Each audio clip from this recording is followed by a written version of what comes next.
your point, episode 5 is officially here. I am Chris Phillips. He is Blake Ruffino. Appreciate each and every single one of you tuning in, guys. We got a jam-packed show tonight.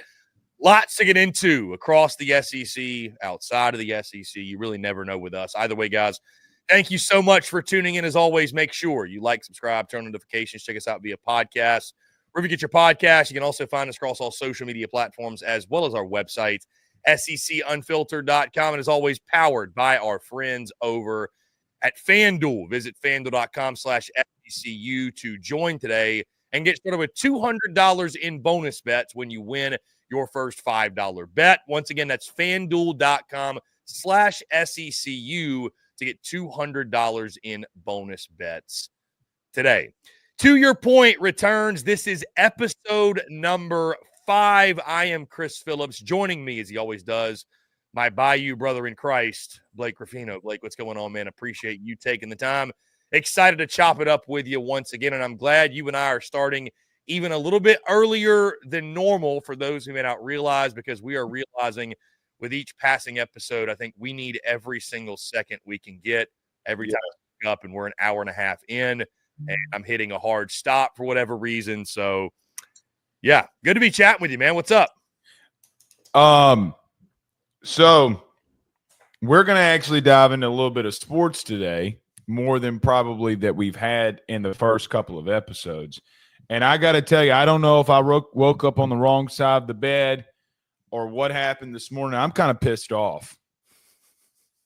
Well, you've probably been playing therapist all week, Blake. Obviously, you're talking the folks down in the Bayou off a ledge after dropping a series of Texas A&M, which is funny, man, because people don't realize when you cover one team, because obviously I used to do that, how much of it is playing therapist as much as anything. Like because even when things are going well, you're trying to keep a group of people sort of closer to even keel. You're a top 5 team. You're not letting them get over the edge one way or the other. So you're a top 5 team. I know. That's what I'm saying, though. Right. That's what I'm saying. I literally, dude, I tuned into your show, which, by the way, Blake Ruffino, AYS, Are You Serious Sports Network, best LSU coverage there is. Ruffino and Joe show, best college football coverage there is. But I tuned into AYS last night in the very beginning, and literally it's just Blake Ruffino screaming at me, "Season's over. Never going to win another baseball game. Fire Jay Johnson. We're terrible." Obviously, you were joking, but I told you. What did I tell you off air going into it, Chris? I mean, A&M terrified me. I mean, you pitched to Caden Sorrell, okay, who's got 10 home runs in 21 games. The hell? Now, listen, it's a bad day in hell when I start critiquing Jay Johnson. I would have never thrown to that man. Now he made 7. The only thing I'd say is the kid did not have a hit all weekend. That I think that's probably the only reason Jay is like, you know what? But the problem in that is he made left-handed pitching moves 7 times to get him and Lavi let out. They ran out of left-handed pitching, and that's why my man doesn't have a hit. Now Anthony Ianson just shine that ball real nice, turn that sumbitch sideways, and stick it straight up their candy asses. But okay. But I think they ran out of matchups and they got beat because of it. Teams are figuring out Cal. In reference to the non-LSU related stuff, let me tell you why I'm pissed. I'm pissed because, look, when you cover one team, you have to then go back and watch everybody else. Okay? So I do this in the spring and in the fall where I have to cover one team, but then I have to cover the entire league. And in football, it's Chris, I'm covering 133 of these sons of bitches. Okay. So when we get to this, Chris, the officiating, and I've been screaming this from the Raptors for 2 years. It has been god awful.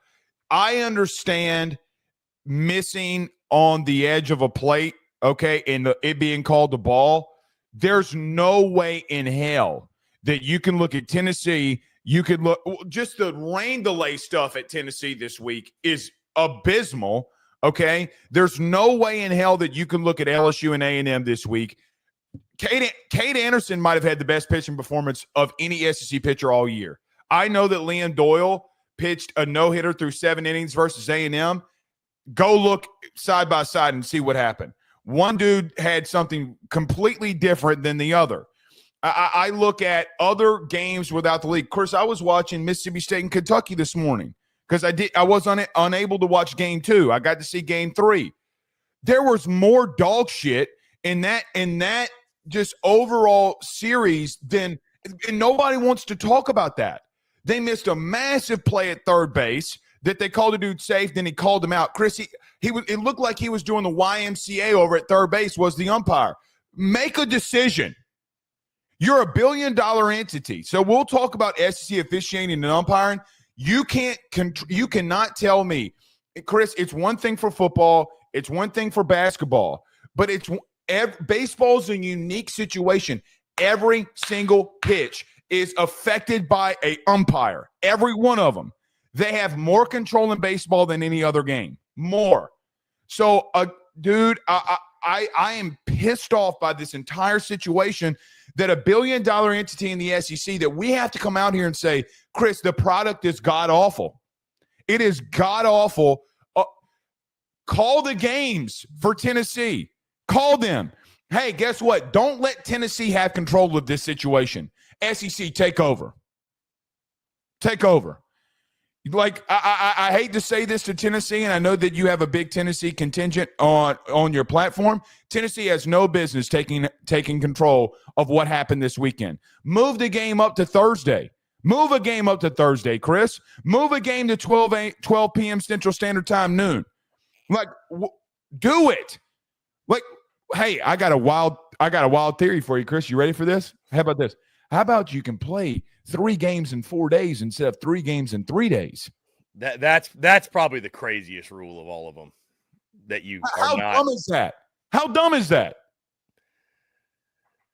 Yeah, I mean, and obviously, again, diving into it, because that's a big topic today, and it came to, we've kind of touched on this lightly, I feel like, over the last few weeks. We've sort of, and it's been a topic of conversation here and there, but it really, I mean, Blake, it came to a head this past weekend. No doubt. The umpiring was bad. It was just bad. And here's the difference too, Blake. You had Arkansas, Texas on national TV for 3 straight days. And especially games 1 and 2, like that was some of the worst umpiring we saw all weekend. You've got a home plate umpire that, and I know that there's a lot of people that are watching this, maybe in the comments, they love to see Texas get screwed over. That's not what this is even about, who got the bad call or whatever. It's just the overall product, like you said. We've got 1 inning where, and I even forget if it's Arkansas or Texas, a guy check swings, and it's not even close. He didn't go. Yeah. Umpire does not check down, calls him out. The next inning, or maybe 2 innings later, whatever, later in the game, a guy check swings, and he goes further than that guy did. He checks down to third base, and they say no swing. And it's like Schlossnagle lost it. And I get why he lost it, though. It's just – and he had to go get his player. Remember, he had to walk out there and get his player. I think it was Gasparino, if I recall. Yeah, it was correctly. Gasparino, right. It's – I think what's sickening, Blake, is like, again, the SEC has been at the forefront across the board, right? I mean, Greg Sankey is the Don. Like, Greg Sankey, it feels like, runs college athletics. You give kudos to Greg Sankey, but it's like this is the area where it feels like the SEC thought they could go cheap on it, and they have gone cheap on it. And I think even too, Blake, I wonder, do you feel like part of this, it's so bad in baseball because they look at it as like, oh, it's just college baseball. Like, people will get over it. It's like, do they feel like they can go even cheaper in baseball? I mean, I had an SEC assistant coach tell me that, not only do we not have full-time paid umpires, paid officials, or what have you, not only do we not have full-time paid umpires, but he said, Chris, we're seeing guys out there that we've never seen call SEC baseball games before. Like, these aren't guys that have been in the league, because I'm used to as well. Like, there's guys you're like, oh, I know so-and-so. I know who that guy is. Like, whether he's good or bad, you're familiar. Yeah. He's like, dude, I'm seeing guys that have never called games in this league before. Chris, I know for an outright fact that there was an umpire that made a critical call in the series that you were in Baton Rouge for, that Jay and company, and along, not with Jay, but I asked some people who knew Tony if he knew him, and he said no. It's just I don't. It does feel like it's a thing where they feel like they can go cheap in this aspect, and it's like you said, it's hurting the product because it's just again I actually have a little bit of sympathy, if you will, for the officiating from the standpoint of like I feel like it's and maybe if you disagree, let me know. Okay, but I feel like it's never been harder to be an official or an umpire because we have so many camera angles, we have replay, we have slow-mo, you have review there to help you, but like we're able to critique it and be critical of it from every angle. For so many the athletes are bigger, faster, it's bang, bang, bang, but this is why we need trained professionals. I would agree. You know what I mean? I would agree if, Chris, some of these calls are egregious, though. I don't disagree. You know I what don't I disagree mean? at all. Let me give a couple of. Well, number one, I want to get to your Greg Sankey point in just a minute. No home plate umpire ever should be the determining factor if a guy went around on a check swing unless it's very egregious, right? Like never. To me, there's no way from behind the plate that you can see that he went. There's no way. None. And by the way, unless the bat is like getting in front of the hitter's face where it's like so obvious. Yeah, if it's a true check swing, I agree with you. That's another thing too, Blake, though. I feel like especially with umpiring, dude, you see this at the big league level. You have to be able to drop your ego if you're an umpire. You just have to. Because there's nothing worse than an umpire that makes it about them. Again, you see it at the big league level. What was the guy's name that just retired? Angel Hernandez that everybody couldn't stand. Mm-hmm. He did that a lot. He'd make it about him, like San Diego last night. I'm a big Yankees fan. Their skipper got thrown out because of and I love the Yankees. There was a pitch that was a ball, change up, circle change, middle of the plate, but it was low. It even got so bad that they put the camera on Aaron Judge, and he's like, "Oh, So my thing with that, Chris, would be that they're making the game. Bear Jones last weekend, so many different instances. Chris, I got to be honest with you. Please, no, I'm going to get pounded for this. Pause. The Liam Doyle situation. The Liam Doyle situation in the sense of that you're allowing that to happen and nobody got kicked out of the game? And nobody knew it. Nobody knew it happened outside of Tennessee's bench when Liam – I mean, there might be some watching don't even realize Liam Doyle got ejected from the game. He did? He wound up getting ejected? He got ejected and he got suspended. Here's the funny thing, too. I mean, not that they should have given him some crazy suspension, but he's going to be he technically got suspended for 2 games. So he got suspended for game 3 against Auburn in the midweek. So it's like he's not suspended at all, really. I mean, because he's certainly wasn't going to pitch in either. So let's just call a spade a spade. You got to be out there, Chris. You got to be breaking that up instantly. Instantly. You're right there. Go back and look at the video. He's standing there. So, okay. Which we could have a whole other conversation about Blake's thoughts on Liam Doyle. First off, I think the dude is an outright stud. You better start calming down. Why didn't you do that last week in the Bears? I was going to say, the only thing I hate is that didn't happen in Baton Rouge. I would remember they tried. Remember Antigua's little ass tried to do that? I know, yeah. Right? Listen, I love Tony Vitello. I think that he is top 2, top 3. Anybody in this conference would love to have him as their head coach. Without a doubt. Anybody. Without a doubt. You got to calm some of that shit down. Because let me tell you something. Your granddaddy told you this, Chris. My granddaddy mess with the wrong dude and find out. Mess with the wrong dude. That's why it's funny Antigua was talking shit to Bear Jones. I don't know how if Bear Jones is a killer, but I wouldn't want to find out. Oh, come on. He's got forearms bigger than Mark McGwire. I mean, here's the thing for me with the whole Liam Doyle sidebar. If you push a dude, you better not walk off.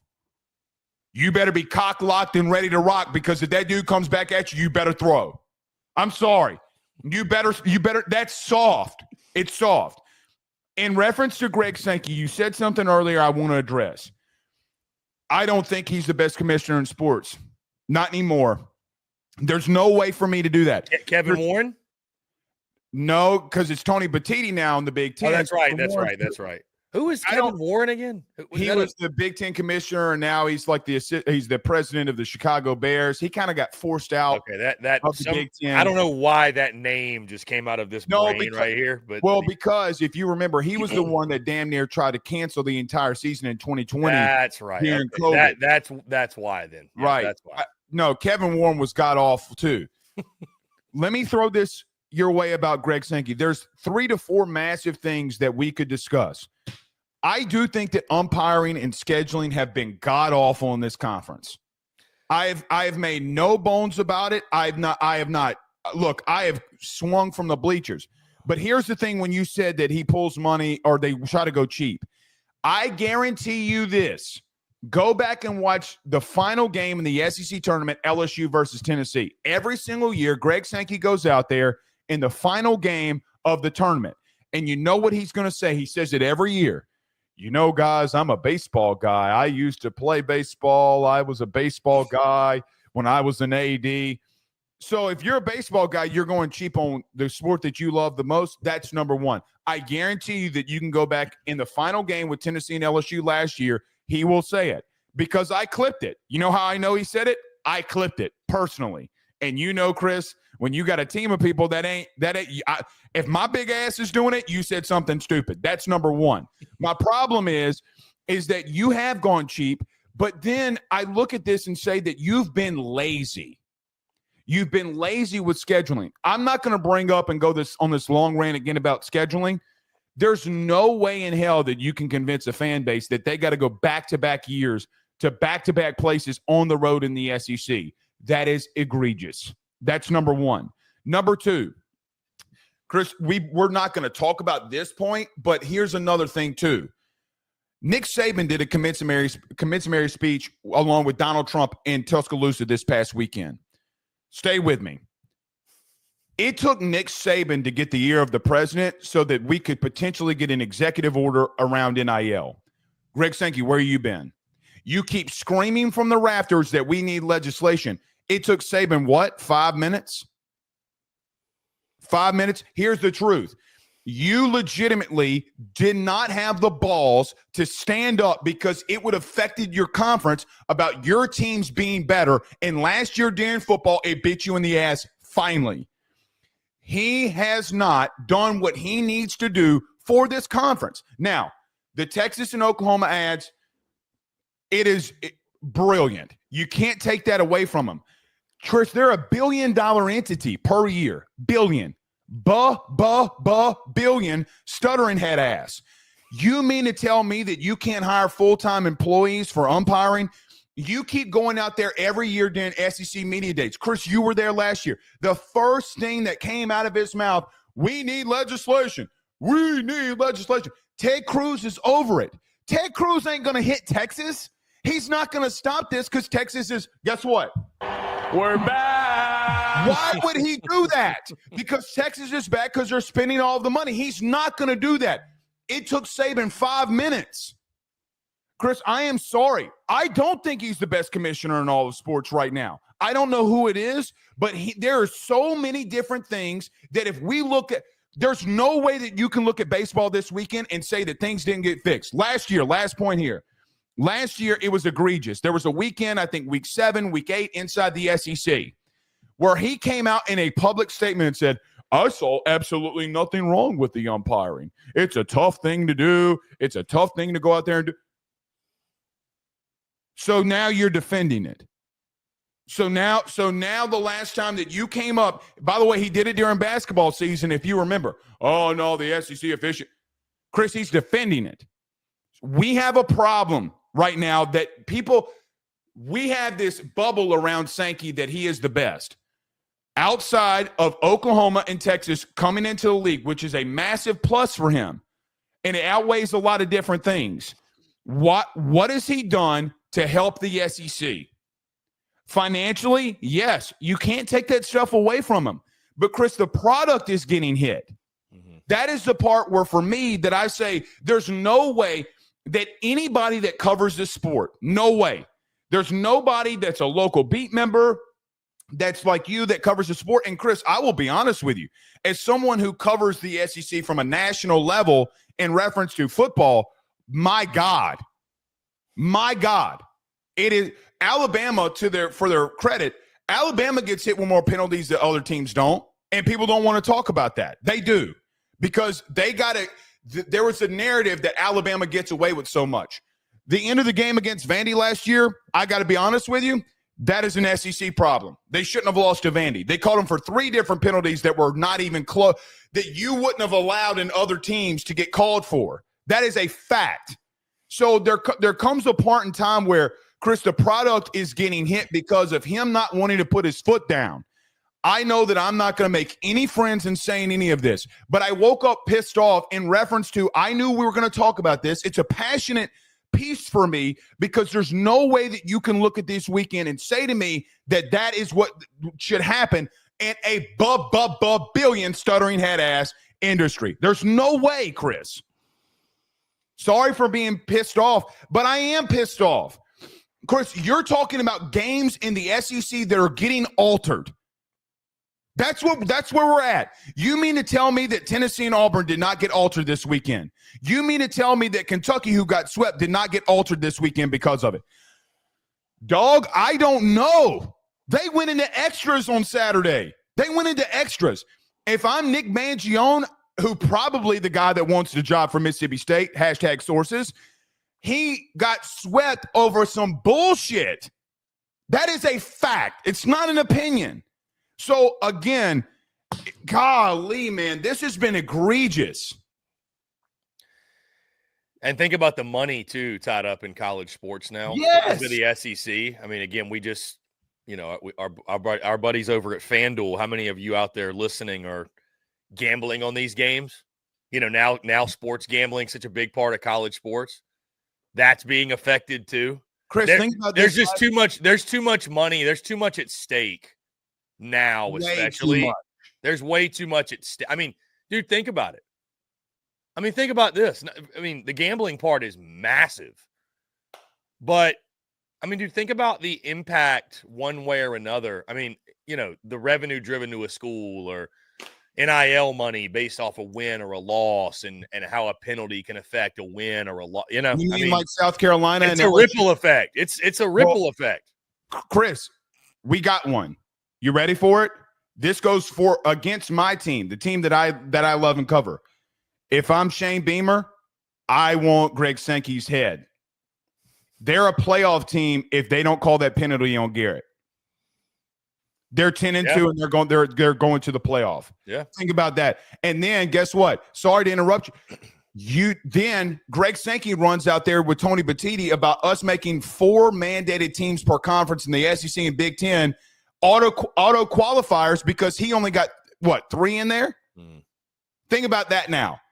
Your officiating made you go behind the scenes. You didn't want to admit that officiating was ass, so you went out there and said, we need auto qualifiers. No, South Carolina should have never lost to LSU a year ago. You know that, and I know that. That is a fact. Garrett laid there like a fish out of water. Oh, I got hit. Good on Garrett. He did exactly what he needed to do to get that flag. But, Chris, that's a playoff spot. By the way, how many millions do you get from going to the playoff again?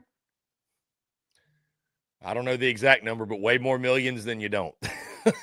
Hey, how about this? Hey, millions, right? Stuttering head ass. Right. You think that you could have not had to worry about Dylan Stewart hitting the portal instead of having to pay him $1 million? Where was that $1 million coming from? Chris, he's getting $1.2 million. That's the part where I'm saying that this is so freaking egregious. I'm sorry. I'm not sorry that I'm so passionate about this. Please don't apologize. We need it. The people need it. Again, South Carolina got hosed. They got hosed. That is a bona fide fact.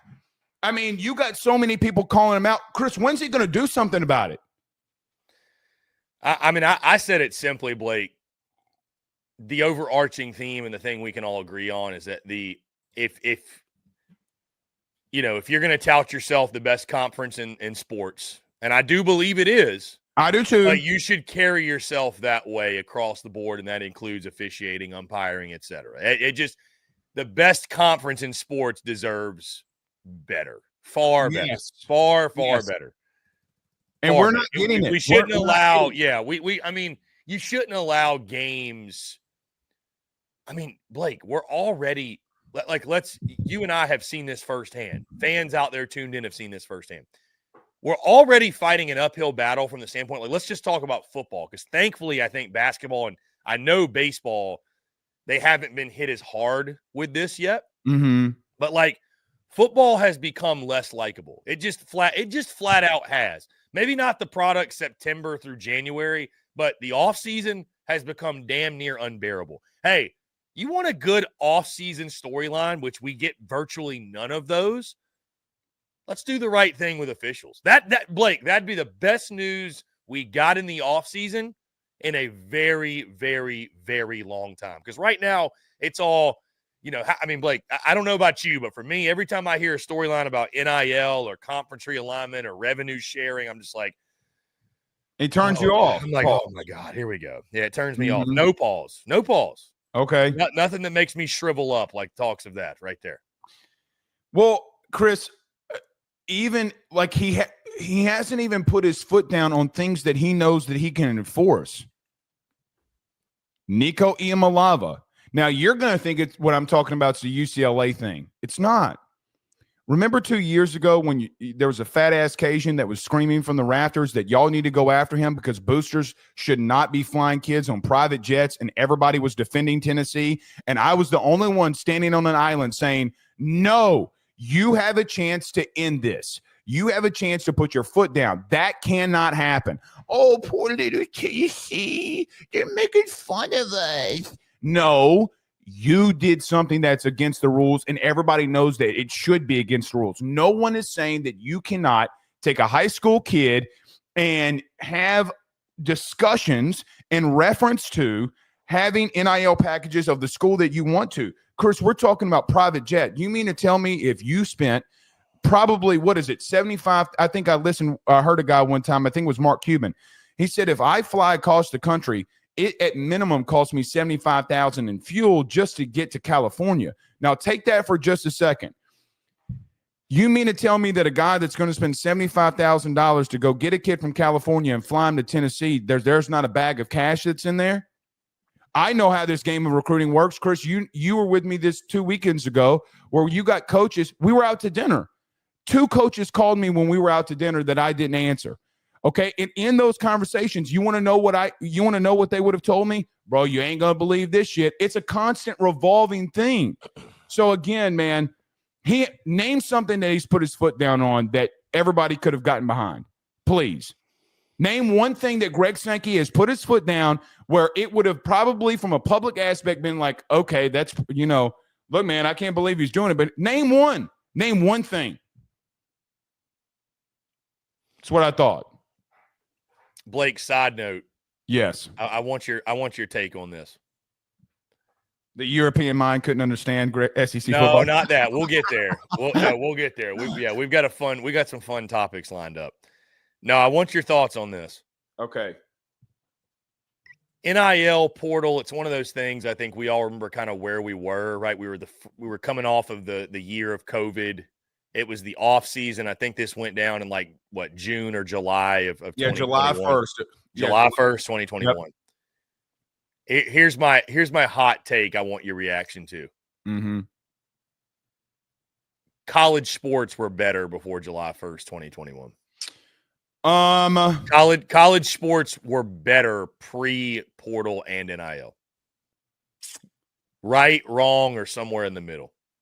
I would go somewhere in the middle because let me just say this. I do think it's somewhere in the middle because you don't get the Skeens type stuff, right? Like you got a guy at Air Force. Like I mean, that's very here's I don't mean to cut you off, Blake, but here's what kills me. And this is my supporting argument with it. Okay. How much time do we spend not talking about the actual games now and the game itself? Yeah. Like doesn't it feel like, especially in college football, where I feel like we spend 90% of the time talking about, I feel like I remember the offseason, Blake, used to be, how are they going to replenish? Right. I mean, you used to talk about like the actual game and projecting the season and the roster and like we spend so like, because I'll be honest with you, like I don't give a fuck to talk about like I'm glad, and I don't wonder if like, you know, maybe Greg Sankey's in over his head because everybody's in over their head. Nobody knows how to fucking deal with this. Like nobody knows how to corral all this. And granted, you shouldn't be in that spot if you don't, because that's what you're there to do. We should find somebody who can, but I just I don't know, man. I'm not even saying that like I'm not sitting here saying I'm opposed to the guys getting paid or like you said, what the portal has done. Because hey, like baseball, I mean, transferring's always been a thing in baseball. And I know before guys were getting paid before, obviously. I mean, they weren't driving Hellcats around Tuscaloosa for for nothing. Yeah, but it just I don't know, man. I think there's an argument to be had. Like until there's rules and regulations and until there's that, I think you could argue it was better pre all that. Because I'd rather have none of it than have all of it, but the floodgates are open and there's no rhyme or reason to it. Yeah, you know what I mean? Like that is very true. The thing that I think that gets lost in what you just said too is the overall development of the sport in every sport has been hit more than ever. Kids are not facing adversity. So we can talk about portal. We can talk about everything. Chris, I'll just say the truth. I mean, like my son got aggravated the other day because he didn't have the best day of baseball. And I'm like, look, dog, I'm sorry, but you're going to face this thing head on. You're going to face this. Like you better go out there swinging. And to his point, to his credit, listen, man, we had the first time that we had more of a man to boy, but man to man kind of conversation. We don't back down from shit ever. Okay. So it comes to the part where now you can hop in the portal and there's no ramifications. Let me throw this to you though, and why I would push back on some of this. The reason I push back on some of this, you know, who's really been the reason for all of this has been coaches. If we're being dead honest. Everybody is all these coaches are blaming the players. Chris, as someone who and you talk to them too, as someone who talks to coaches every single day in the SEC, bullshit. They're cutting players left and right. They're out there tampering. They're the ones, if we're being honest, everybody wants to blame agents too. The agents aren't taking the kids on their team. I mean, Kirby has been the only one that's really kind of put his foot down and said, we're going to do this the right way. But we talked about 2 weeks ago that they're looking for a quarterback, did we not? So this man, so this man walked out there and said, "There's players that are agents or shopping that are on my roster." Meanwhile, the lead reports coming out of Georgia are, "We're going after, could we go after a Sam Levitt? Is there a quarterback that hits the portal that we would go after here, brother? What?" So I understand what you're saying, and I get it. I don't care what anybody tells me. Coaches are out there wheeling and dealing and making this worse. You mean to tell me that Ryan Day did not, when Saban retired, did not call Caleb Downs because of the connection that I have with Ohio State? I'm just going to go ahead and tell you right now, you're a dumbass if you believe that every head coach in the country didn't call Caleb Downs. You're an idiot. Chris, 15 teams, all 15 outside of Alabama, I know for a fact, called Caleb Downs the day, not even within an hour, reached out to Caleb Downs. Well, I mean, to your point, Blake, I mean, the coaches are not helping the situation from the standpoint at all, but they'll run to a podium and say something. Right. They can say whatever at the podium, but again, they're all, I mean, I would say any head coach in any, sport, really, college sport, high-level college sport, you have to be kind of a killer behind the scenes. Like, you kind of have to be in you better be that kind of mentality on, like, the recruiting trail. Without a doubt. You got to be a stone-cold killer. Like, you got to – I'm not blaming them. You got to be a closer. So, like, they can all say, but, like, they might think internally, man, the state of the sport is really fucked up. But, I mean, what have we heard about Kirby Smart? I mean, I know he thinks it's fucked up, but you know what he wants to do? He's like, I want to win one and show everybody I can So he's going to do what's necessary to win one in this era. They're You know all going to do that. You know what I mean? Like, Chris, you know the only guy in college football that stood on his laurels until recently? Dabo. And even Dabo had to bend. Even Dabo. Yes. So even Dabo. So think about that for just a minute. And we crucified the man. No we pun did. Intended because of his Jesus. Yes, pun intended. But guess what? The nature but he did take a stand. He got killed for it. Yeah. And he got killed for it. Yeah. You know, like, look, man, I don't know if I would go there yet. I do think it has gotten egregious. But again, I brought the thing up with Saban to the Greg Sankey thing. When are you going to take a stand?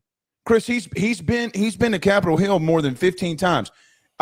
People don't follow this the way that we do, and we talk about it on a national level. Very quickly before we move on here, you know that he went to Capitol Hill, and Senator John Kennedy, the crazy man from North Louisiana, asked him, "Call a crackhead."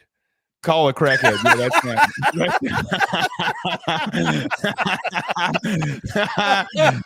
he embodies what Louisiana is, by the way. God, dude. But he asked Greg Sankey, literally, what do you want to have done? Can you give me bullet points on what you want to have done? Do you know that Greg Sankey did not give him one thing? He just kept saying that we need legislation. And John Kennedy kept saying, legislation for what? He goes, well, there's tampering. And John Kennedy asked, well, don't you have rules against tampering? See, people, that's the point that I'm getting at here. He went in front of Congress. He went to Capitol Hill, and he testified under oath and said, well, what do you want us to do? Chris, again, Ted Cruz, and this is the most political we've probably ever been here. Ted Cruz is over it. You mean to tell me that Steve Sarkisian with Ted Cruz in a suite when they're playing Georgia? Didn't you go to that game, by the way? I was not at that one. Okay. I went to Texas, Kentucky, so I don't think. Okay. There. You mean but I was at A&M, Texas, so he might have been there. I don't know. He was in a suite for A&M, Texas. Okay, I was at You mean to tell me he didn't call 1-800-CALL-A-HO and go up to the phone and Sark say, hey, bro, don't change this. Why would Texas change anything about NIL?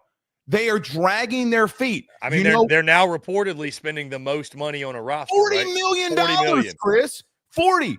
Oh, by the way, which means the Arch Manning, what is it? Arch Manning, Ant Hill. Who am I thinking of? The trio, highest paid trio's got to be right. Who's their top three guys? That's what I was about to say.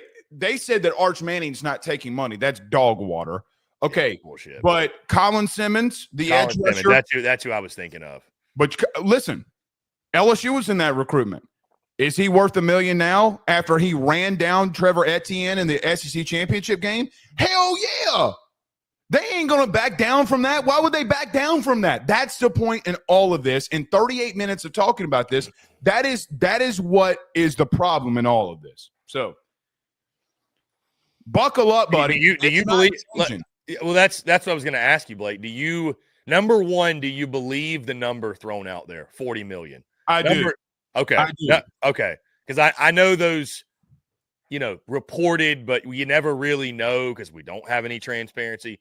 But number two, it's definitely 30 million with TV revenue and NIL. Yeah. Number two, Ohio State supposedly, reportedly, I think, had the highest paid roster last year, 20-something million. And that was just NIL without TV revenue.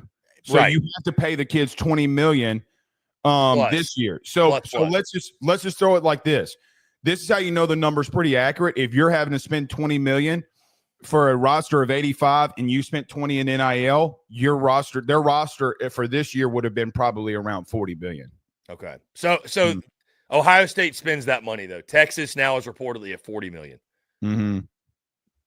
Next year, is there a roster at 60? Do we go to 80 the five? Like where does it stop? Are we gonna see Blake? Are we gonna see $100 million roster in college? No. You think it'll stop before we get to that? I think it gets capped around 45, 50. Yes, I think it got capped at $20 million for NIL, and I think it's obviously capped with the House case that's not through yet, by the way. There is a cap on this. It's like baseball, Chris. At some point, like you don't have a salary cap in baseball, but there comes a point where people are like, I ain't spending that. I mean, unless you're the Dodgers and the Yankees. But the problem is that they even have a hard cap for them because they don't have any more money. See, and Blake, we could spend all day on this because you know more about this than I do. Because, like I said, we have to because we're in the weeds of it, unfortunately. Yeah, I mean, you know more about it than I do, though. From the standpoint, the last thing I really want to do is read through all the. So, is it the Power 4 schools are getting this $20 million? Is that right? Who's not getting the $20 million? Everybody's got to pay TV revenue. This affects every university. All right, let me ask you this: Appalachian State, what are they getting? I don't know. I haven't looked into that, but they still have to pay their kids the TV revenue that they get from ESPN. Yes, but it's not going to be $20 million though. No, not even remotely. Yeah. No, that's an SEC thing based off of the number that ESPN's paying for. All right. The argument was in this House settlement case very quickly that if you're getting close to $1 billion in 5 years, you mean to tell me the players aren't making any of that? That's the argument. And they lost. I just let me ask you this too. Again, we're getting in the weeds of it. And we've got other stuff to talk about. But yes, do you think it'll become as simple as last year, Ohio State, highest paid roster, they win it all? Mm-hmm.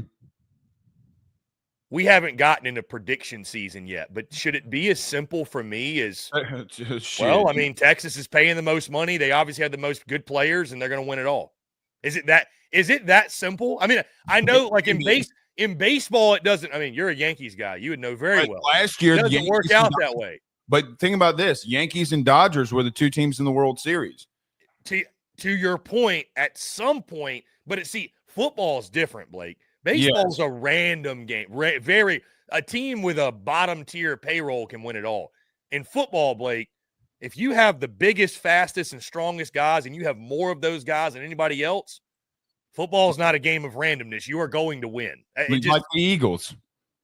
Exactly. So are we going to get to a place where it's like, and I would actually answer my own question, say yes. Like if you're not spending above this threshold, you have no shot to win the. Like we've had the blue chip ratio to tell us who are the teams that have a realistic shot to win it all. At some point, we're going to have the money ratio or the spending ratio. There's no money ball in college football. No, God, you can't. It's again, you can't money ball your way to. If you've got and I know there's more to it, so you're going to clap back at me for this.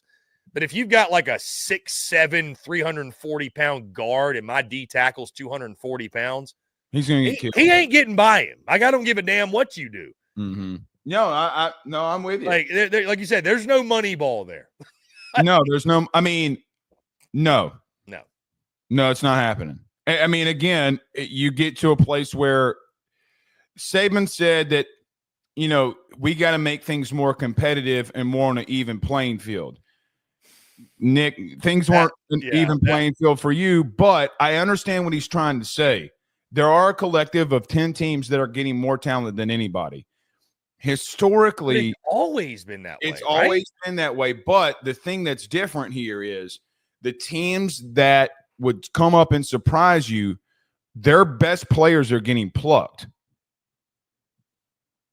So you don't have it would be like the Oakland A's. Remember the Jason Giambi year with Johnny Damon? Remember how Billy Beane scouted, drafted, brought in arguably the best roster that Moneyball could buy.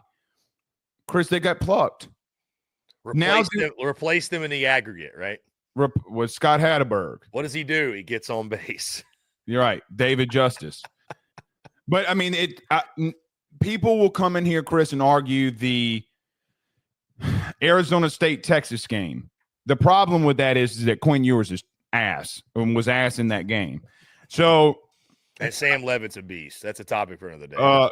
Very different. So, again, I know we've spent a lot of time on this, but I think it is the most important thing that anybody with a platform such as you, congratulations, 75,000 followers on Twitter. Thank you. But it comes to a part where nobody had, everybody talks around the situation, but never wants to get into the weeds of the situation ever. So anybody, and this all goes in the same bucket, by the way. We started this talking about officiating, but you can throw all these issues together. These are all just unaddressed issues that need to be addressed. Absolutely need to be. Chris, throw them all together. You got to. So we talk about officiating. Officiating's the most maddening because it's the most, I think, like controllable. There's layers to NIL. Yeah, it feels like a pretty simple fix. Chris, that's like me. What's so damn maddening about it. Chris, that's like me saying, hey, a year ago I was fat as shit, but it was the spoon's fault. It was the gumbo spoon's fault. It wasn't my fault. Listen, a lot of Andouille Encrusted was in those years. Said the pastelaia spoon. Blake, by the way, a side note, I had a very small bowl of that pastelaia when I was down there. I hate myself for that. I have thought about pastelaia is a top tier dish. Not every other day I've thought about that pastelaia. Yeah, it's a top tier dish. I had like a God. And listen, here's the thing. You had Will Helmers out there cooking it on a propane tank. Wait till grandma's in her moo-moo in the kitchen. I'm telling you, I think about that every other day. I'm like, it's God, a very good dish. I wish I'd have had more. I wish I would have had more. It makes my mouth water to think about it. Really. Oh. So yeah, anyway, I know. Greg Sankey, if you're listening, it's all love, but my God, man, get off your No, ass. It's not from me. Blake said he saw enough of that strike zone in College Station. It's not just that, though. People will I know, like, golly. No, it was bad across the board. It like I said, it came to a head this weekend where, again, Blake, and you said what you said earlier. My initial because I was at the LSU South Carolina game last season. My initial takeaway was not, oh my God, the ref screwed South Carolina over. My initial takeaway was South Carolina choked. They blew it. They were up 17-0. They had every opportunity to win, and they blew it. I'm not normally because I was a college athlete. You were a college athlete. Like I never wanted to feel like the game was in take the game out of the officials' control. Like, what did we not do to put this thing away? When I know that's easy to say, especially when you're on the outside now and there's games that absolutely are being impacted, especially when they're close games late. But when I'm out there posting about umpiring, like we were over the weekend, and asking the question if the SEC has an umpiring problem, that's when, because I would not normally do that because I'm like, oh, dude, get it. Like, umpires suck. Get over it. Like, it is what it is. But it was that bad. It was that bad. Where it was like, damn, this is an actual story now.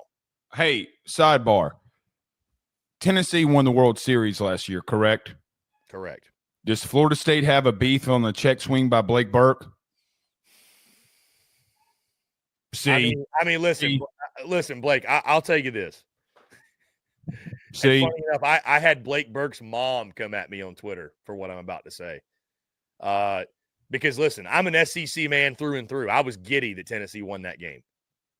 Blake Burke swung, Blake. Yes, he did. Anybody, and I'm sure I will get clipped and Tennessee people will put me through the ringer. That's totally fine. But if you say he didn't swing, you just don't know baseball. Exactly. And it's okay.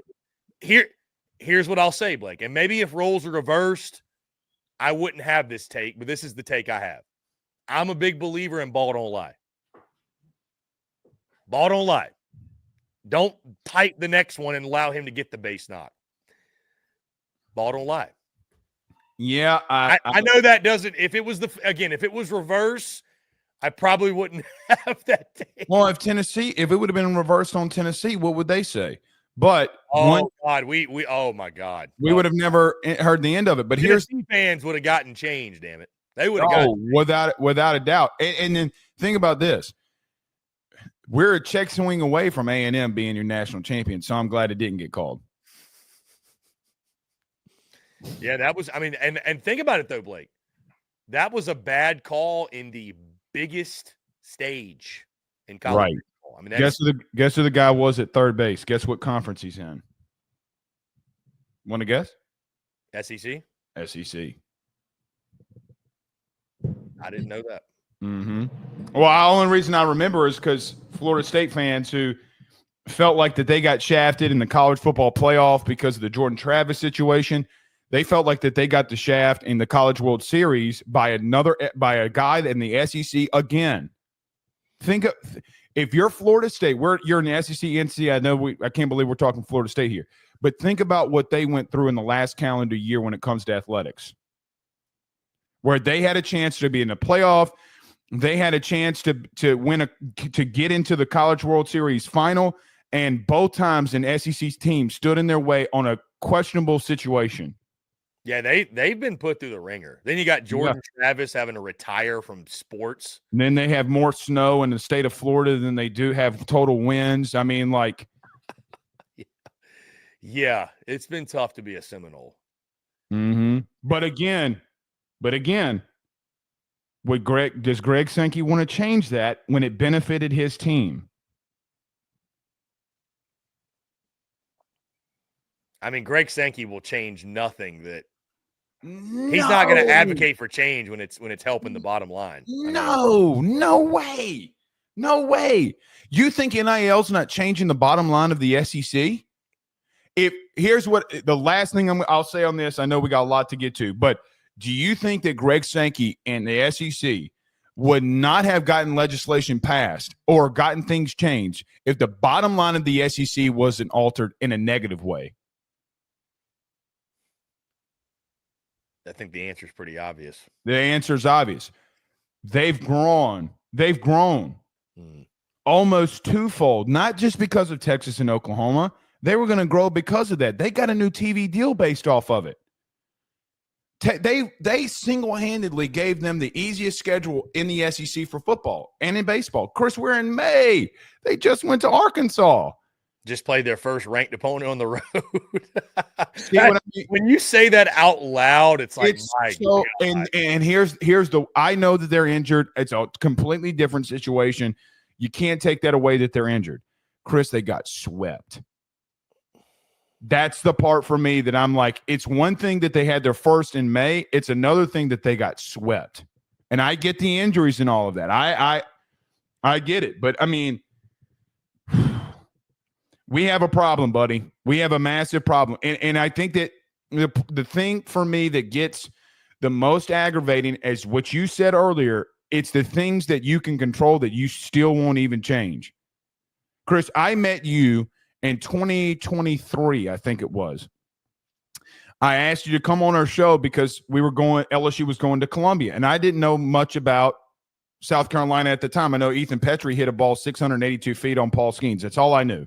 Okay, in that, think about everything that has transpired from that point on until now. LSU in 2 weeks goes back to South Carolina. Think about that for a moment. With their former head coach. Why wouldn't I be pissed off? It's not that I don't think that we can't go into South Carolina with all due respect and dick them down. It has nothing to do with any of that. The problem is that we talk about equality. You know, our society talks about so much, right, wrong, or indifferent, about equality. Where's the equality?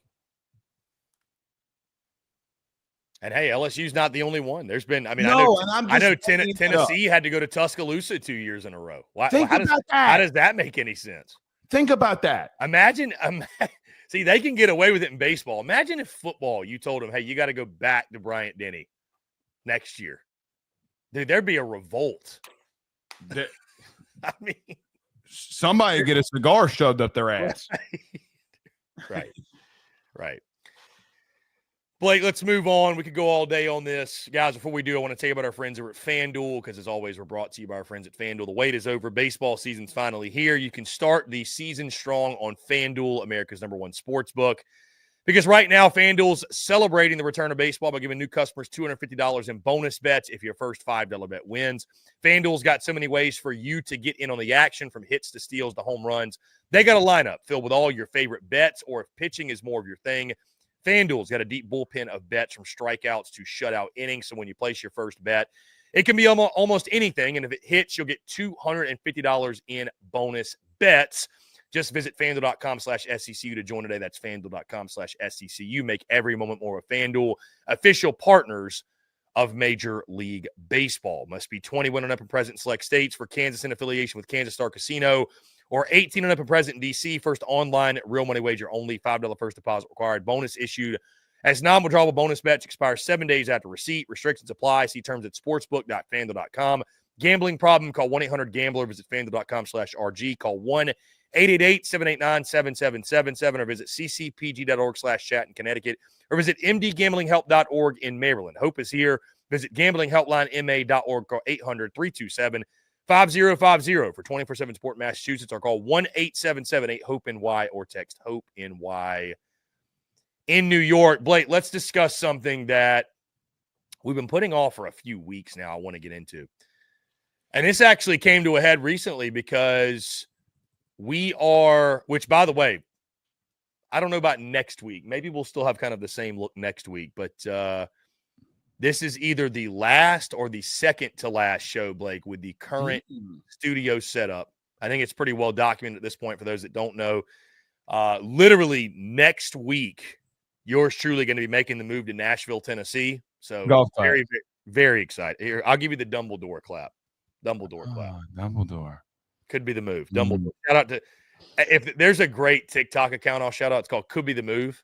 And they've got like 500,000 followers, but it's all just things that, hey, that could be the move. You're going to Vada Kedavra the new studio, or what are we doing here? We'll christen it somehow.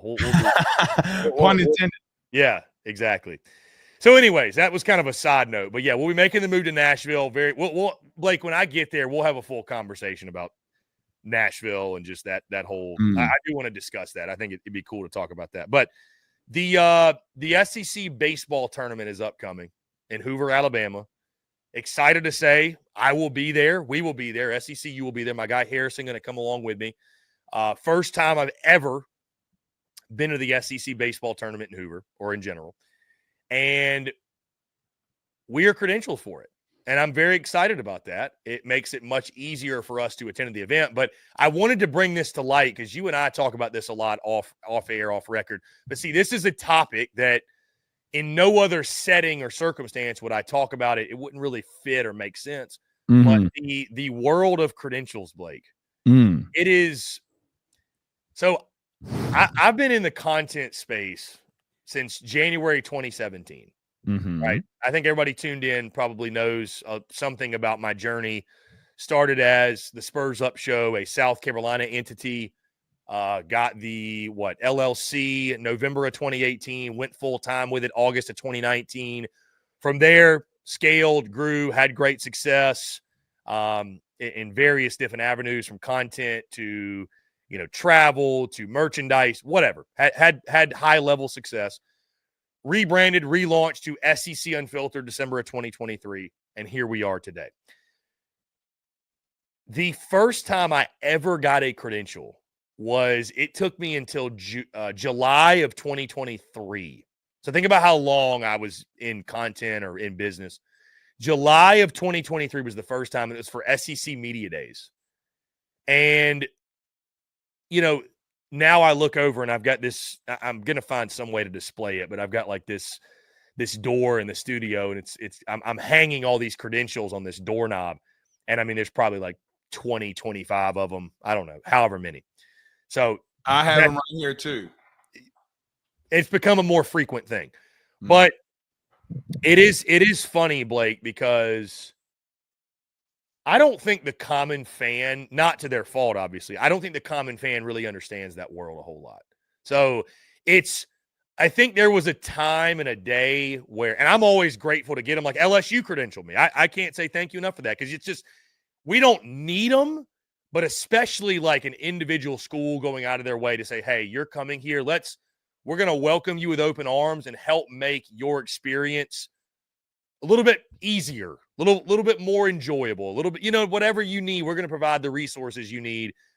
just to let you in the stadium, essentially. And I think I like to think, Blake, like with the vlog and the content we produced all weekend, we returned the favor. I mean, I'd like to think my goal every time we go somewhere like that is put where we're at on full display. And I mean, I think you tell me, I mean, you watch the vlog. I think I did the very best I could to put a Louisiana Bayou weekend, an LSU weekend on full display. I know there were some things we were missing, but I didn't want the vlog to be 45 minutes.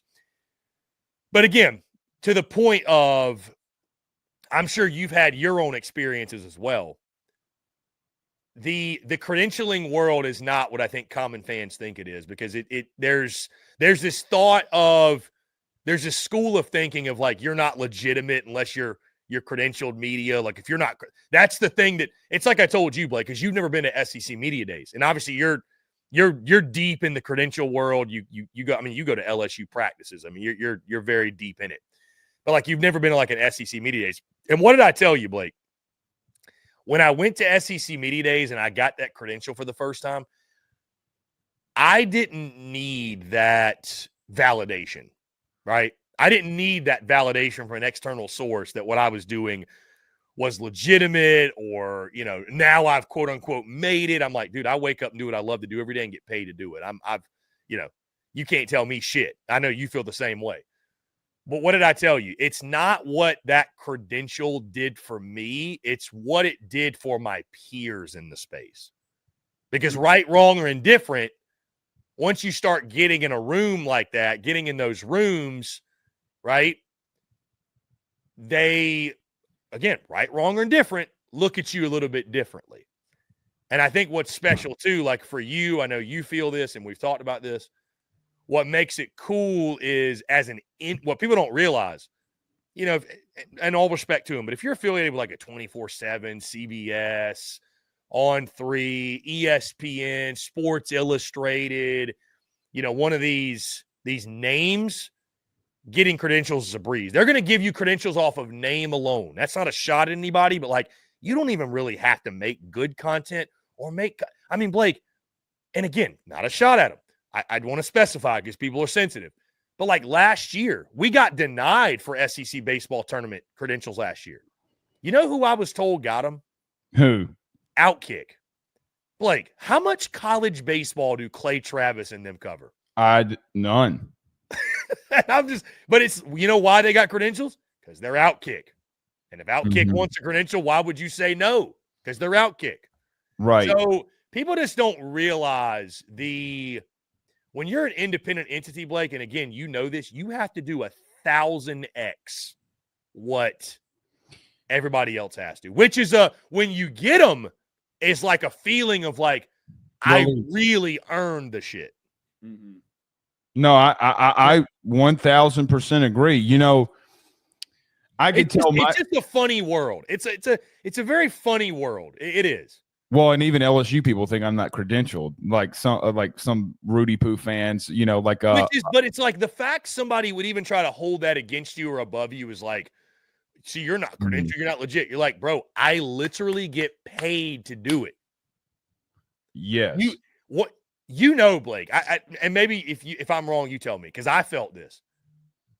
I remember the day that I moved to Columbia and went full-time as an entrepreneur. And I remember feeling like, man, I care so much fucking less what anybody has to say about me now. Because it's like, what can you say to me?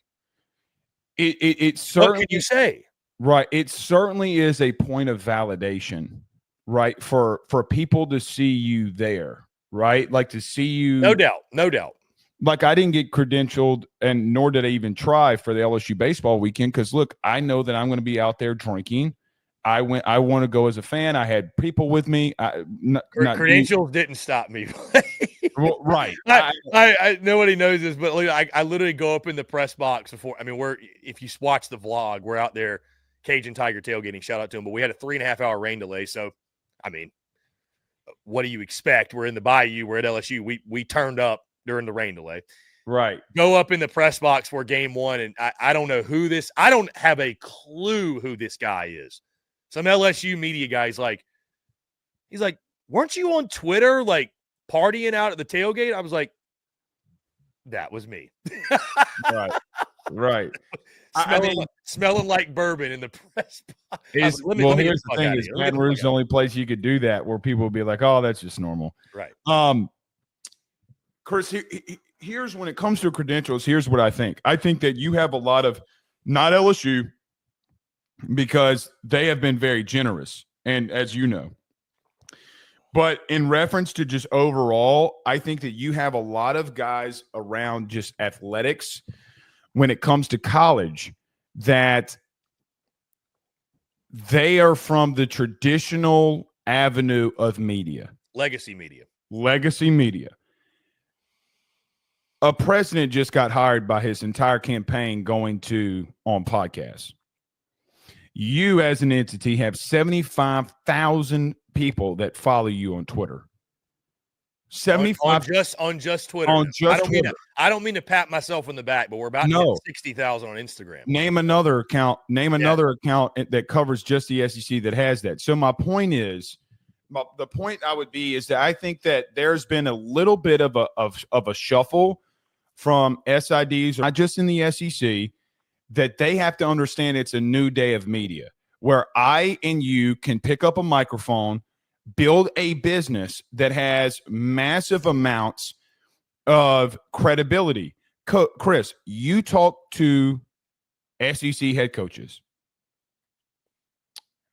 I guarantee you that there are people that cover the sport and even maybe cover the on beat for the coaches that you talk to that don't even have the guy's phone number, much less talk to them.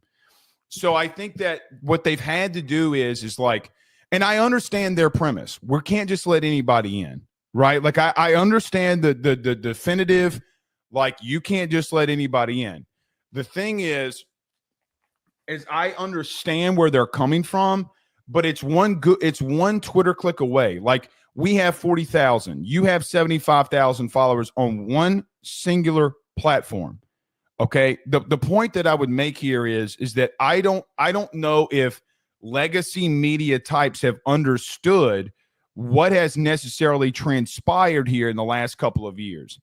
Like for an example from me, an example for you, Chris, there was this third-party entity that did this article, right, about audio podcasts, okay, audio listens. We were in the top 20, meaning me, okay, more than radio stations who now have to do podcasts because no one listens to radio. We have, and that's not a shot at them. I mean, it's not. It's just the truth. Yeah, it's just the truth. It's not a shot at them at all. You have national brands that aren't beating us from an audio side of things. It's just not. It's not happening.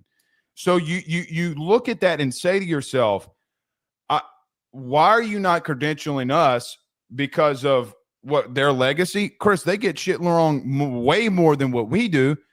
Right? Like way more than we do because we're not out there necessarily reporting. We're content creators, right? We're opinion men. We're opinion men. Yeah. We're right. And so we're not reporters. We're not journalists. We're not claiming to be journalists. But you cannot convince me that your video that got shared like over 1,000 times on every platform when Bear Jones walked off a home run, that anybody else could have done that. Why won't they do that? And I'll just tell you this. Nobody would have taken that video and said he pimped that shit repeatedly. No, exactly. But do you think that they didn't like it? I mean, you had like 3 players on LSU's team, if I'm not mistaken, retweeted it, right? Like, I mean, so I think about that, and I understand where you're coming from. I get it, but it's a new day of media.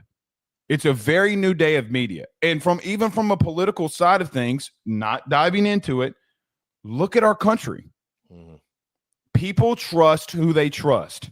It's not your job, in my opinion, it is your job, in my opinion, to see exactly who the people are following and go from there. You're going to deny someone with 75,000 followers?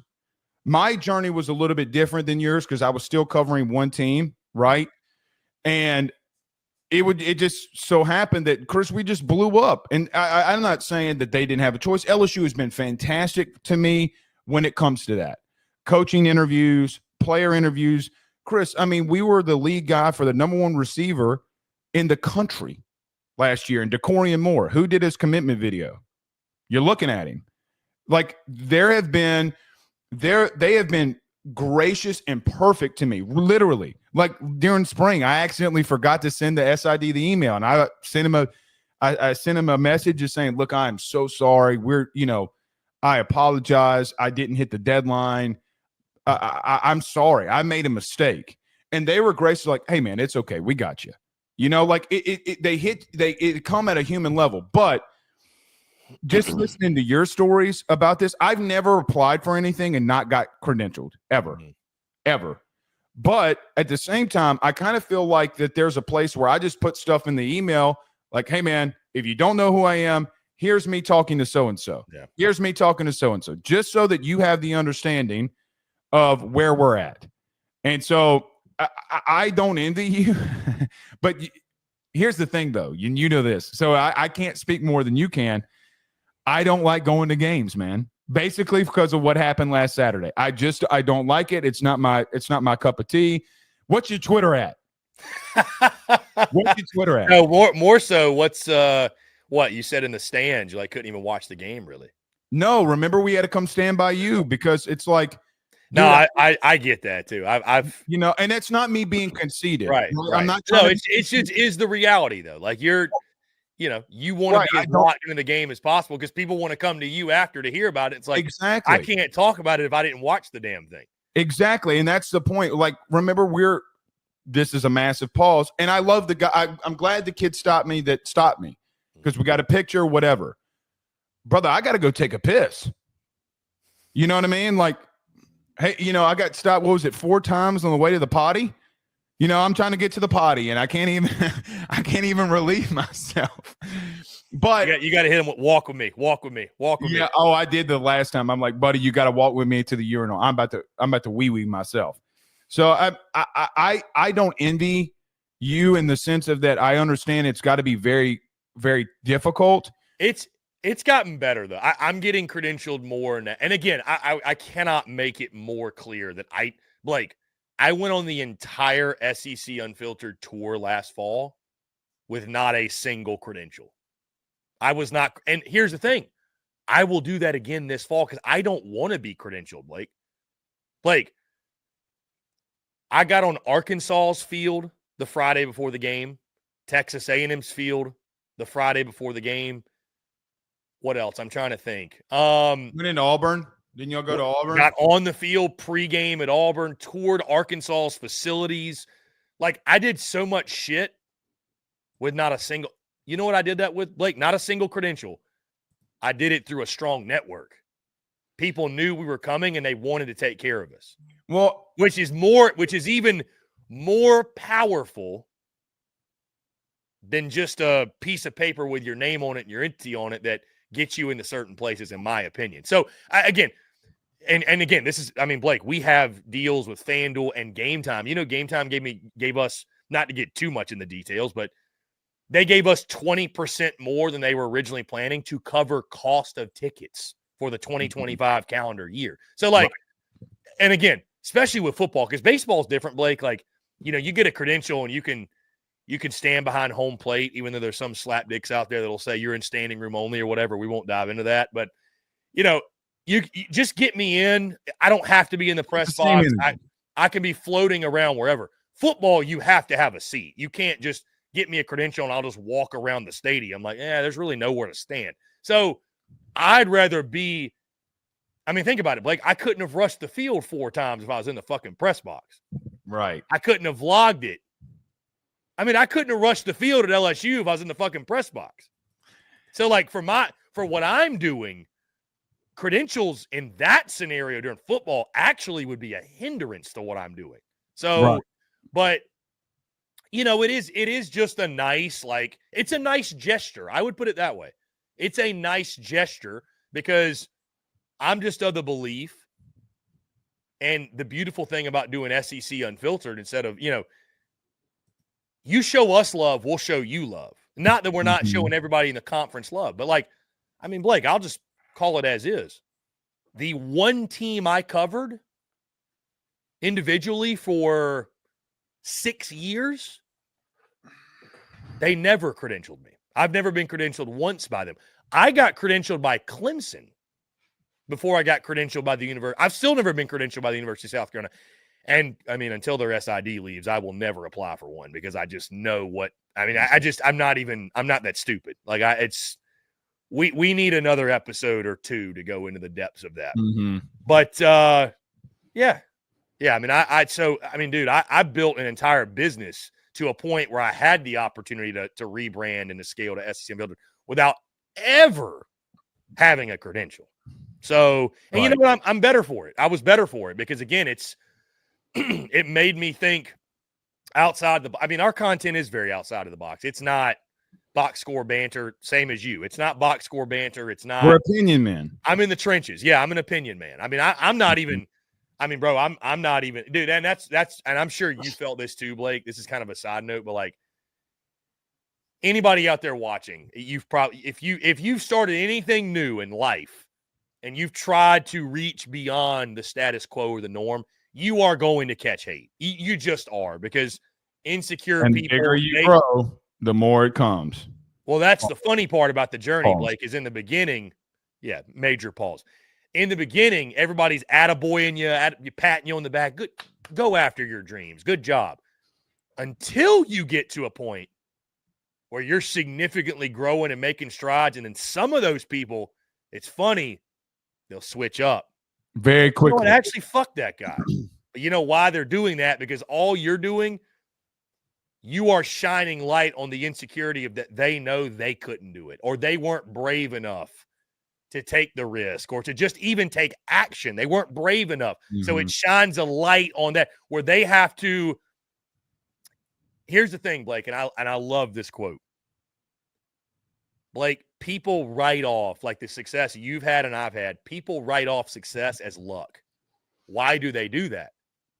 Because if success was truly about and only about hard work, determination, resiliency, what would that say about all the people who are not successful? I mean, so they have to write it off as luck. They have to. Hey, guess what? Write it off as luck. But here's the truth. We're going to hit 2,000 total episodes. You aren't, as the great theologian Drake once said, bitch, you weren't with me shooting in the gym. Blake, luck is when preparation meets opportunity. Without a doubt. And listen, I've been very lucky in some situations. No doubt. Been, I can't, I'm the same. Lucky. But you put yourself in a position to receive the luck. That's the thing. Chris, you want to know what I was doing yesterday morning? I told you off air.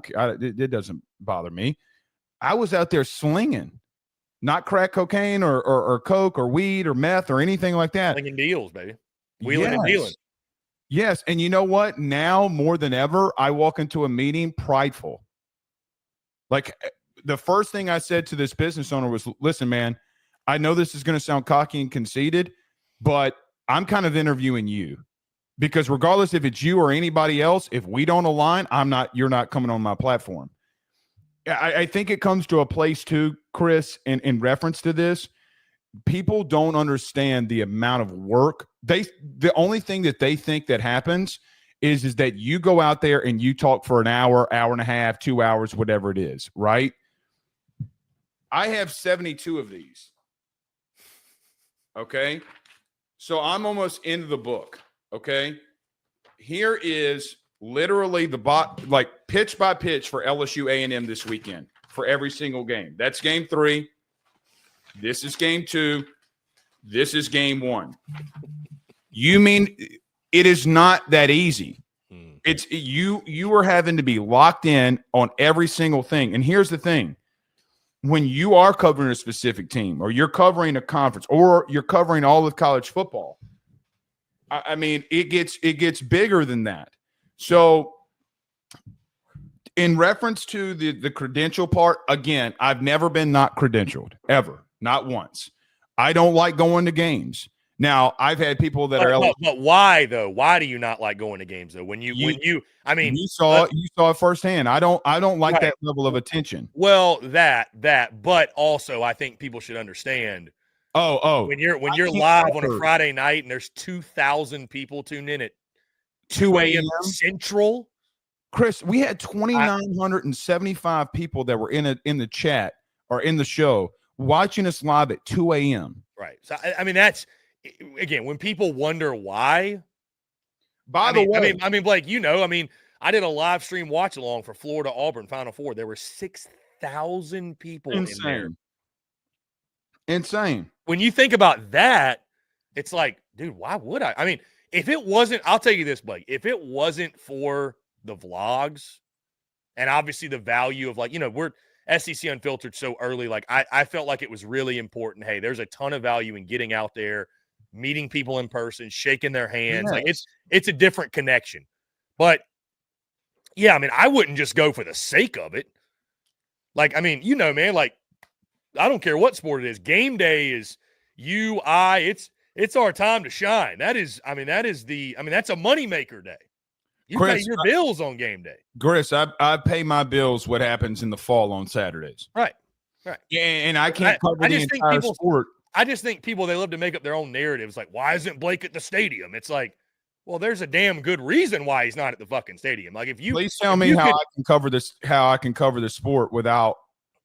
I mean, if you could be at home and make $2,000 on a Saturday versus spending $1,000 to go, right? Well, I mean, you tell me what you would do, right? Well, and yes, I'm not going to. I'm sure you've caught a lot of shit for not going to games. I've caught a lot of shit. He's not a real fucking fan. Like, he's I'm not a poser. Like, call me whatever you want, but you still in that bitch listening to what I got to say, though. Don't call me crazy, but at least you calling.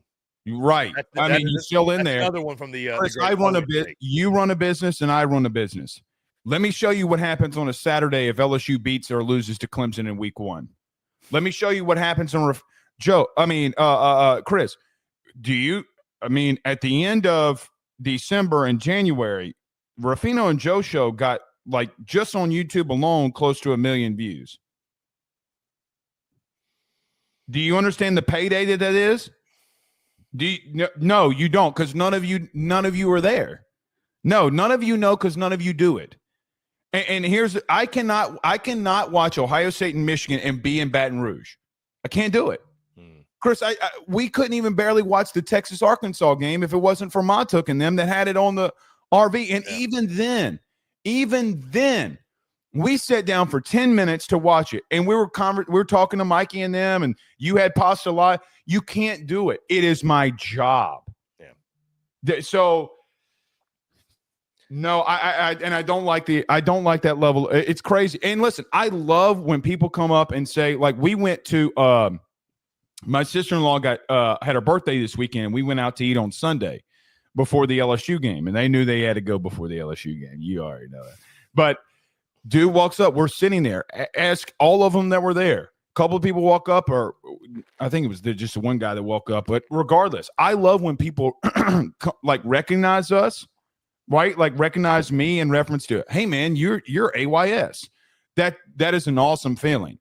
But when you go to a game, Chris, could I walk in that stadium? What happened when I walked in a box with 13,000 people? Now do 120,000. And another 80,000 outside the stadium. Right. I mean, it's you love it because, again, the last thing you want to sound is ungrateful. But I mean, Blake, I felt what I felt it firsthand. It's awesome, but when you get to a place where you feel like you have just simply lost all of your privacy, like you go to a game, you are looking over your shoulder whether you like it or not, because there's always somebody watching. We were tailgating. What happened? Yeah. What happened? Yeah. I love it, but at the same time, it was like, I mean, the dude touched my back, and I'm like, hey, man. What's your Twitter at? What's your Twitter at? I mean, hey man, don't come up to me saying that you talk shit on Twitter and ask me if I'm not going to interview. Shout out to that kid. I mean, he was cool, but it was funny. Yeah, like, yeah, man. I talk a little shit to Blake on Twitter. I'm like, what's your Twitter at? What's your Twitter at then? And then he walks off. Keep that same energy. Yes. All we ask is to be consistent. Oh, No. and by the way, hold on. I'll say it. You don't have to say a word. If you talking shit and you see me and I know who you are and you know who I am and you're talking shit, you better don't cower down then, baby. You got an uppercut from hell coming if you come on. That's the shit that pisses me off, by the way. You gonna talk that shit now. Just keep that energy consistent. The trigger fingers really quickly, don't they? Yeah, keep that energy consistent. Yeah. No, but my guy, Chris Phillips. My guy. Yeah. But to your point, Blake, no, I mean, dude, this wasn't the reason I stopped going, but it certainly didn't help. I mean, Blake, I would go to games at South Carolina and I would get home and there would be people, trolls, burners, people that didn't like me, who had taken pictures of me without my consent, like across the stadium, across the concourse, posting the picture, talking shit. I'm like, why the fuck would I go to a game? I'm grateful that, I mean, SEC Unfiltered is big. You brought up the follower counts, but we haven't reached a point yet. Notice I say yet. And I'll be excited for this day because it's going to mean the business has just the growth, the ascension's only continued. But we haven't reached a point yet where going to a game's overwhelming in that way. It's still you know what I mean? It's been fun just being able to go and enjoy it and this is the first time that somebody like us, we were with Matuk. I wonder what happens to him. And this is kind of probably a little overwhelming to us in some aspects because it's constant. But at the same time, man, I thank you for everything that everybody does for us. You support my two children based off of you allowing me, my children. Okay. This isn't Blake Ruffino. This is my children. And then that's a whole nother thing. I told you this a while back and I'll just share this briefly. Chris, I was out there with my son one day. My son.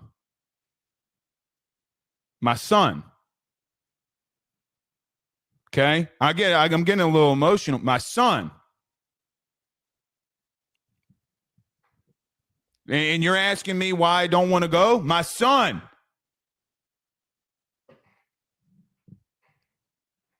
Yeah. Ridiculous. People have no chill. People have none. No chill. Screaming at him.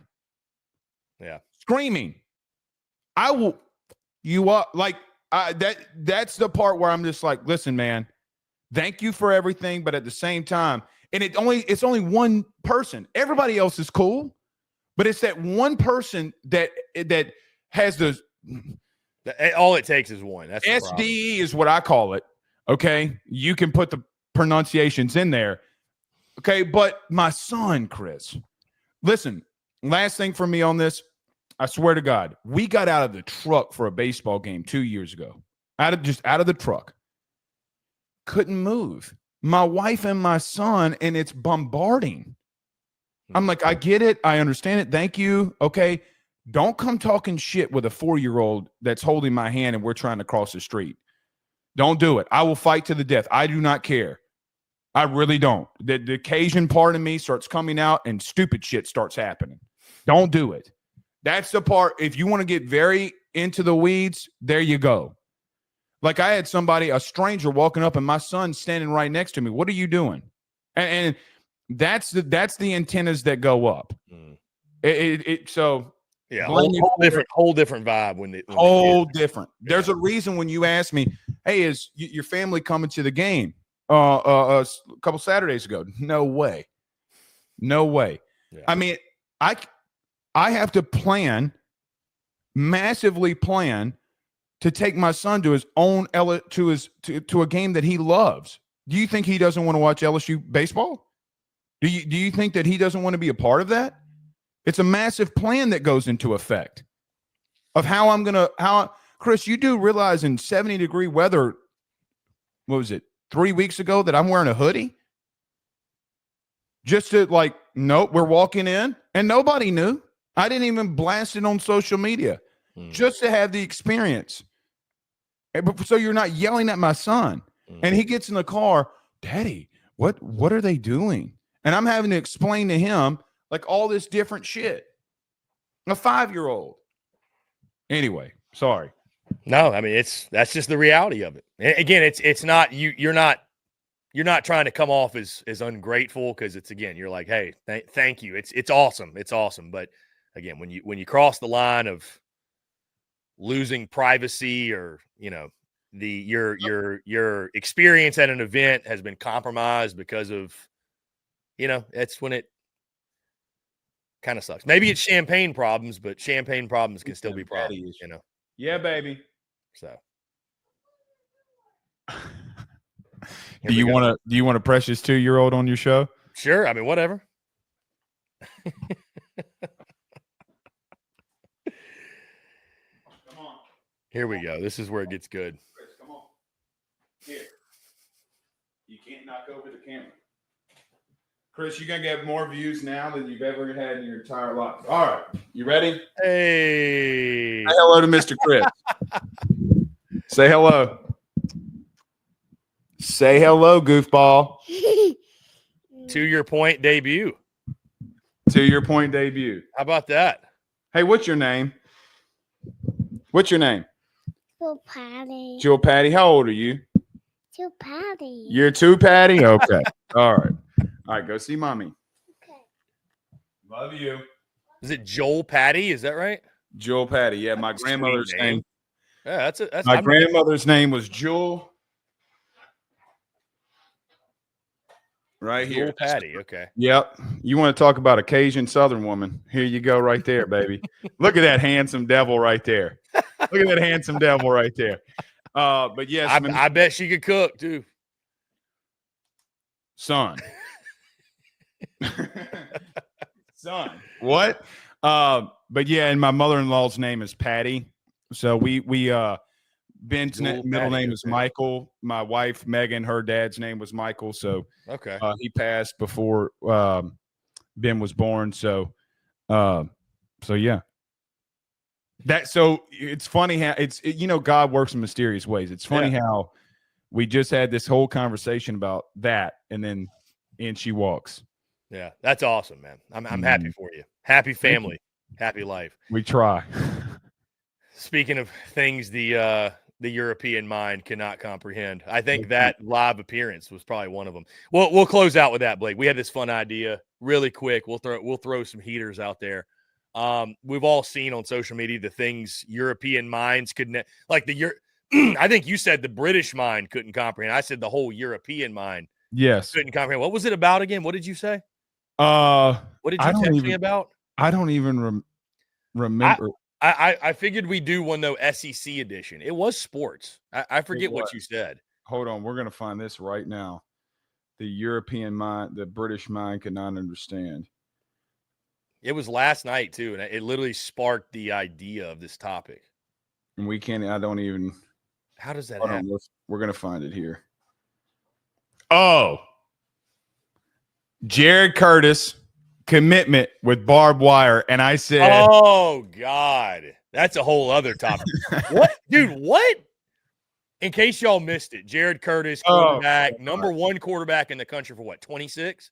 Yeah, for 26. Commits to Georgia. Hayes Fawcett does great work. Louisiana guy. I did not know that. Hayes, why do we have barbed wire in the background of his commitment? Well, and then you had the fence. It made it look like that he was in prison. Why do we have that? Look, listen. This American mind can't comprehend that. Yeah.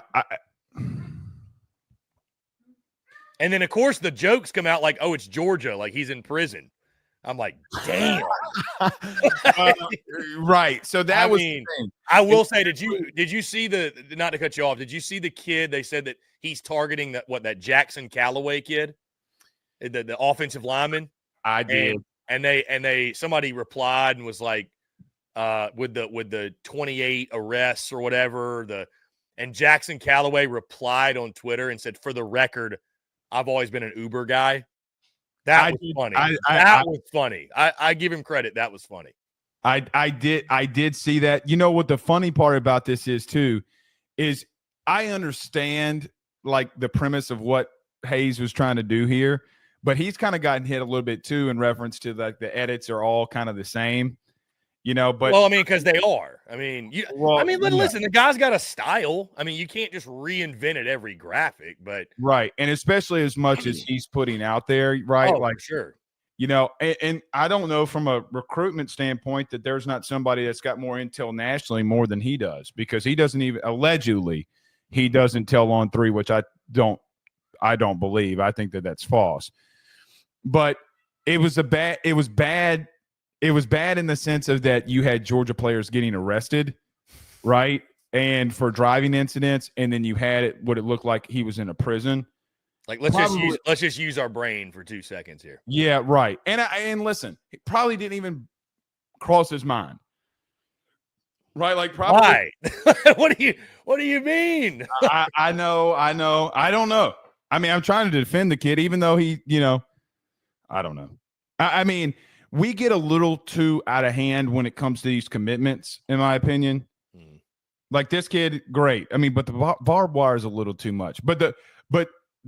I think you said European. I think the Italians understand it. The Italians get it. But the European mind does not. Chris, we have massive announcements about where kids are going to college.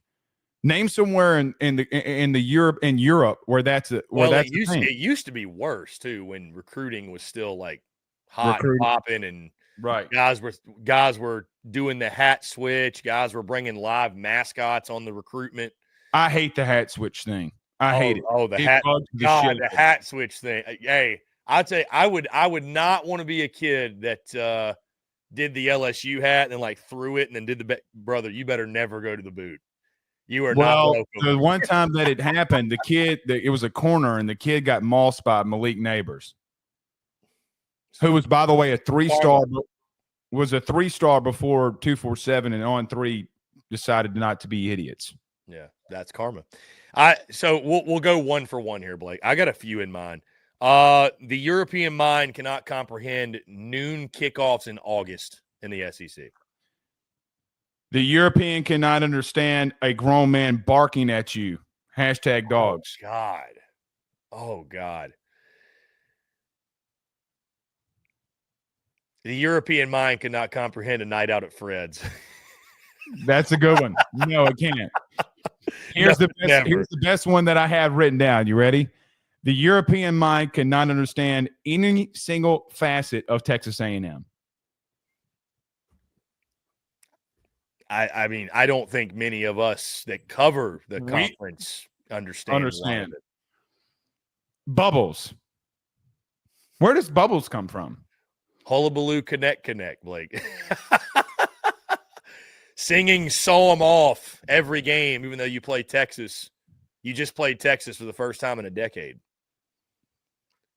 I'm not trying to turn this into the poo-poo on A&M episode, but I mean, there's a lot of low-hanging fruit. A lot of low-hanging fruit. A lot. The European mind probably couldn't understand a kid getting a car based off of where he's going to school either. # Saban. Oh, the European mind couldn't comprehend conference realignment. They maybe could comprehend NIL because they pay their soccer players like crazy. Yeah, and they probably could understand the realignment part. But you go off into A&M and you see the Friday night at midnight before the game. Midnight yell. Yeah.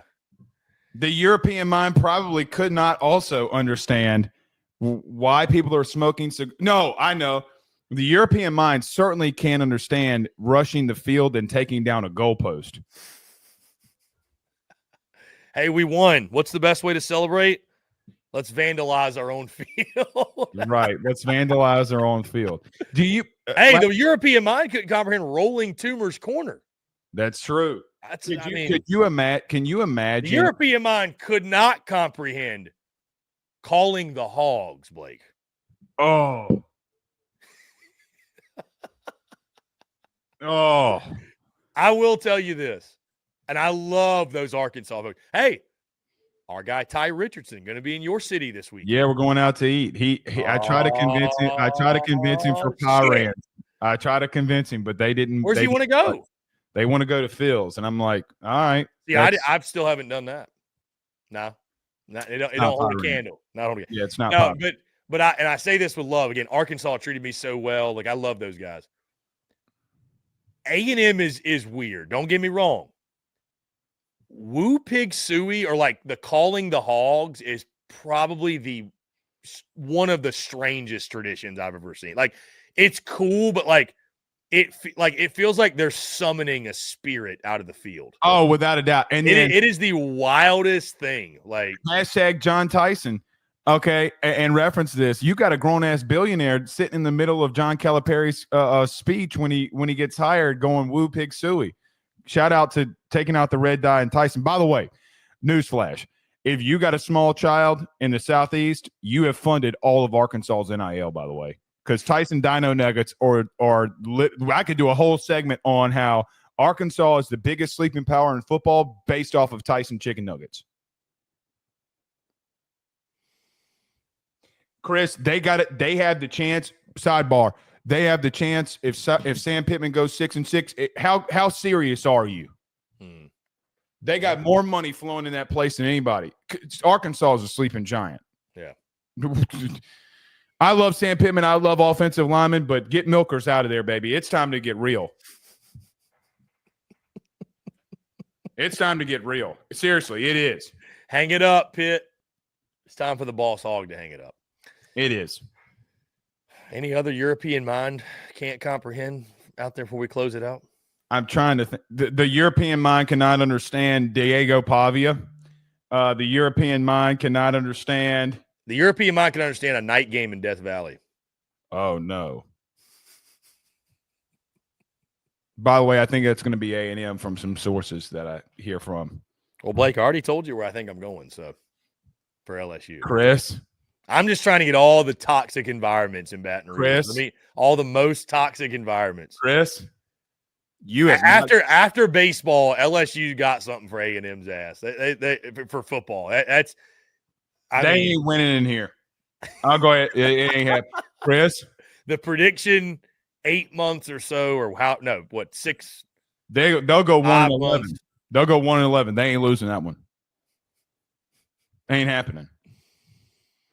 It's gonna be fun. All right, let's go ahead and close it out, Blake. Really good stuff today. I appreciate you, my friend. Thank you to all those that tuned in. We're having a blast with this. To your point, episode 5 officially in the books. Blake, LSU's got Arkansas. I will not be on the road. I will be packing all weekend, getting ready for the Nashville move. And watch out for Florida. Watch out for Auburn. Watch out. Of course, we might have 14 teams in the tournament here. Don't let the SEC get hot. Wait, it's too late. All right, guys, again, appreciate you all tuning in. To your point, episode 5 in the books. My man, Blake Ruffino. I'm Chris Phillips. Guys, again, as always, make sure like, subscribe, turn notifications. Check us out via podcast. If you get your podcast, you can also find us across all social media platforms, well as our website, secunfiltered.com. And make sure you check out and follow along with AYS, Are You Serious Sports, and Ruffino and Joe show as well. Everything Blake's got going on. Blake, you're the man. I appreciate you. Thank you for having me, as always. Dude, it's always a pleasure. And thank you all for tuning in. For Blake Ruffino, I'm Chris Phillips. This is To Your Point. We'll catch you all next week. Y'all take care.